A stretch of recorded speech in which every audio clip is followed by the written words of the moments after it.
A morte sempre foi um grande mistério para todos nós, que muitos temem e que outros nem tanto. Muitos dizem que apenas o corpo morre, mas que a consciência não. Bom, existe uma situação em que relatos comprovam que a morte realmente é apenas do corpo. A morte não é mais a mesma. Hoje um coração parado não significa que seu dono vá necessariamente passar para o outro lado. Graças a uma série de procedimentos médicos e um aparelho chamado desfibrilador, uma parcela razoável de pacientes dados como mortos tem sido ressuscitado nas UTIs do mundo afora. Várias dessas pessoas têm histórias para contar. São histórias que desconcertam a ciência com perguntas muito difíceis e que só agora começam a ser respondidas. Muitos dos que estiveram na fronteira da morte, algo entre 6 e 23%, relatam experiências místicas, túneis que terminam em luzes celestiais, encontro com seres igualmente luminosos, memórias de uma consciência descolada do corpo físico, uma sensação indescritível de paz. Essas lembranças, não raro, incluem descrições detalhadas de fatos ocorridos entre a morte e a ressurreição, coisas que, diz a lógica dos vivos, não poderiam ser recordadas por pessoas com atividade cerebral nula. A veracidade desses relatos, embora ser muito impressionante, nunca pôde ser provado experimentalmente.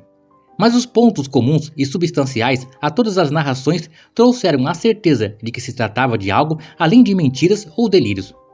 Como é cientificamente inadmissível ainda hoje que mortos tenham qualquer experiência, as estranhas ocorrências foram batizadas de experiências de quase morte, EQM, termo cunhado pelo médico americano Raymond Jr., pioneiro no estudo do assunto. A primeira obra de Mundy sobre EQMs, A Vida Depois da Vida, foi publicada 30 anos atrás. Nela, pesquisa de campo, o autor catalogou diversos casos impressionantes de relatos de pessoas que passaram por esse tipo de experiência, mas foi ridicularizado na época. A situação começou a mudar na virada do milênio. Sem ligar para a rejeição da academia, uma dezena de corajosos pesquisadores dos Estados Unidos e da Europa entrou de avental e tudo nesse pântano entre a ciência, a religião e a filosofia. Seus trabalhos detectaram os processos cerebrais que denotam os eventos da experiência de quase morte. E mais, fornecem indício de que a luz no fim do túnel talvez seja para todos na hora derradeira. Isso não é pouca coisa. Mas faltam ainda encaixes essenciais para que o quebra-cabeça faça sentido. Se não foi encontrada nenhuma prova da existência da vida além túmulo, também não se acharam provas que ela não existe. Falta descobrir o que é a luz, decifrar o que nos reserva a morte. Para isso, a ciência vai ter de entrar mais fundo no pântano e, quem sabe, expandir suas próprias fronteiras, o que, aliás, já deveria ter feito. Em 1998, Lars Grael velejava em Vitória, quando foi atropelado por uma lancha. Perdeu uma perna e muito sangue. Seu coração parou de bater. Lars teve uma experiência de quase morte. Nas palavras do próprio, é uma coisa muito difícil de descrever. O médico José Carlos Ramos de Oliveira, outro sobrevivente de parada cardíaca, endossa Lars. Só quem passou por isso sabe do que estou falando. Indescritível é o adjetivo que mais aparece nos relatos de EQMs. A experiência é inefável, impossível de ser reproduzida com fidelidade em palavras. Ao que parece, a comunicação flui sem linguagem. Os sentidos não atuam do jeito regular e nada se assemelha muito às coisas deste mundo. Apesar da dificuldade em verbalizar a experiência, os relatos de EQMs são muito mais claros e detalhados que as narrativas de sonho ou de alucinações por drogas. Os depoimentos são semelhantes, mas nunca iguais.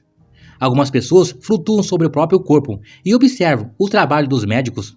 Outras são guiadas por parentes mortos até uma luz brilhante. O túnel, descrito por tantos, assume formas diversas. A maioria diz ter visto um túnel longo e escuro, mas outros os descrevem como um caleidoscópio ou um túnel em ladrilhos coloridos, afirma o médico britânico Sam Parner, da Universidade de Cornell, em Nova York. Essas ocorrências acontecem com quase todos indistintamente. Mesmo aquelas pessoas que temem arder no inferno experimentam a EQM, e também algo descrito como paz, serenidade ou bem-estar. Isso foi observado até em suicidas que são ressuscitados, afirma José Zacarias Souza, professor de filosofia que integra um grupo interdisciplinar da PUC São Paulo. Esses pacientes aprendem a valorizar a vida, não tentam se matar novamente. Qualquer um que tenha sobrevivido a uma EQM volta transformado. passa a agir de forma mais solidária, desprendida de valores materiais. O medo da morte evapora. Para Susana Herculano Ozel, isso é uma postura sensata dos que escaparam de morrer por um fio. Eles ganharam uma segunda chance, afirma. Só que nem todos dão o mesmo valor a essa chance. É o que sugere um estudo feito na Holanda, publicado em 2001 na revista médica inglesa The Lancet, pela equipe do cardiologista Pim Van Lommel. Ele acompanhou sobreviventes de paradas cardíacas por 14 anos. Quem recordava uma EQM apresentou mais mudanças positivas de atitude do que aqueles que não se lembravam do período em que estavam mortos. E o Loeb Britton, que trabalha com pacientes terminais, afirma que a transformação pouco tem a ver com religião. Pessoas muito religiosas deixam de ir à igreja depois de passar por uma experiência de quase morte. Em um número muito grande de casos, os relatos são de encontro com seres de luz amorosos e acolhedores, mas, em alguns casos, há experiência com lugares e seres desagradáveis.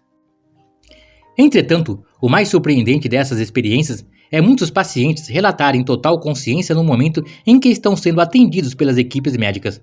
Muitos relatam com acerto assombroso todos os atos e até conversas das equipes médicas que os socorrem, o que seria impossível para uma pessoa em estado de coma, sem batimentos cardíacos e sem atividade cerebral.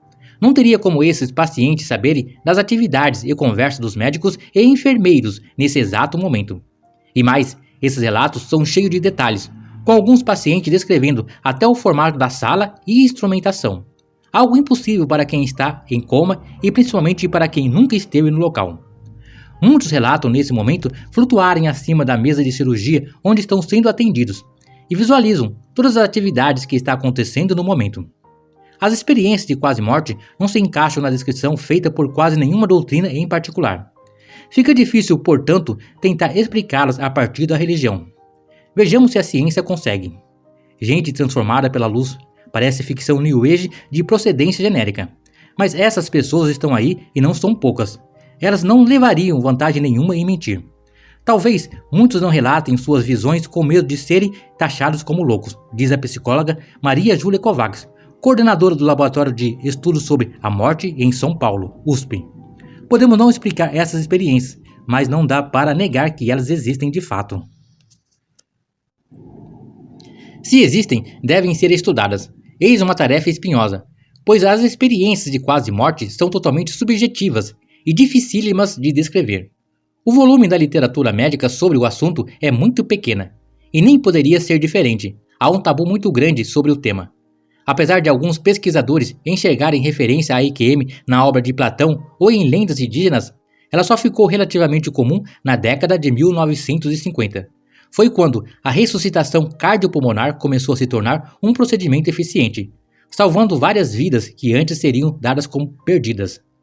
Pesquisa feita em 1982 pelo Instituto Gallup dos Estados Unidos, até hoje a melhor referência que se tem sobre a ocorrência de EQMs. Os resultados espantam. Aproximadamente 8 milhões de pessoas, ou 4% da população americana, teriam experimentado sensações místicas de quase morte. E quem seriam essas pessoas? Gente com saúde mental em ordem, ou que já descarta a hipótese de loucura pura e simples.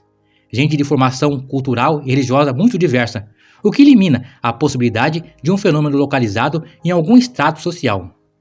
A neurociência sustenta que toda explicação de uma EQM se encerra no cérebro, não conseguindo ir além.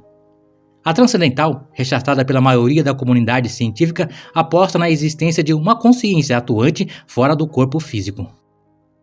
Embora hoje bem mais estudada do que há décadas passadas, a EQM ainda é um mistério. Os cientistas não comprovam, mas também não conseguem refutar a vida após a morte, pois a EQM é um dos indícios mais fortes com relatos substanciais que comprova que algo existe além do corpo físico e que merecia, por parte da ciência, um estudo mais sério. Mas cá para nós, vamos analisar esta questão friamente, sem pender para nenhum lado, nem para o lado científico e nem para o lado religioso. A maioria de nós tem instintivamente dentro de si que algo sobrevive à morte do corpo. Mesmo aqueles ditos materialistas também trazem essa sensação interior. Eles não acreditam na vida após a morte, mas no fundo também não acreditam que terminarão no nada. E o fato desses muitos relatos dizerem que existe algo além do corpo físico mostra que essa sensação interior é real. Mas não são meros relatos, são relatos com riquezas de detalhes, que mostram, acima de tudo, situações que os pesquisadores, mesmo aqueles mais céticos, não conseguem explicar e nem refutar. Enquanto a ciência não se despir de seus tabus seculares, que impede a mesma de analisar esse tipo de assunto sem ser parcial, ela nada vai encontrar. Ou vai encontrar, mas vai dar uma explicação totalmente diferente do que mostra determinado fenômeno. A ciência e os cientistas têm que ser, acima de tudo, imparcial. Enquanto assim não for, não será realmente ciência, mas pseudociência.